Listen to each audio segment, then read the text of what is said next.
এই এলাকাতে অনেকগুলো পর্যটন কেন্দ্র আছে। দীঘা থেকে মন্দারমণি, শঙ্করপুর, তাজপুর, পেটুয়াঘাট, আরও বেশ কিছু দর্শনীয় স্থান আছে। বিশেষ করে এই শীতের সময় এবং বড়দিন, ইংরেজি নতুন বর্ষ উপলক্ষে প্রচুর পর্যটক দেশের বিভিন্ন স্থান থেকে ওনারা এসে থাকেন এবং ওনারা ওই কাঁথি হয়েই বেশিরভাগই যান। কিন্তু আমাদের কাঁথিতে বর্তমানে টোটো, অটো ইত্যাদি সংখ্যা অনেক বেড়েছে, যানজট অনেকটা বেড়েছে। তবে আমরা কাঁথি পৌরসভা এই সম্বন্ধে যথেষ্ট সচেতন। আমরা চেষ্টা করছি যে টোটোর সংখ্যা কমানো, যানজটের সংখ্যা কমানো।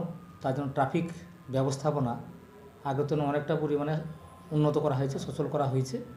আমরা চেষ্টা করছি যে এটা আরও কীভাবে এই ট্রাফিক ব্যবস্থার উন্নতি করে যাতে সাধারণ মানুষ এই টোটো বা অটোর দৌরাত্ম্য থেকে রক্ষা পায় এবং যানজটমুক্তহীন কাঁথি পৌরসভা উপহার দিতে পারি, সেই জন্য আমরা যথেষ্ট সচেষ্ট এবং আমরা সেই বিষয়ে চেষ্টা চালিয়ে যাচ্ছি।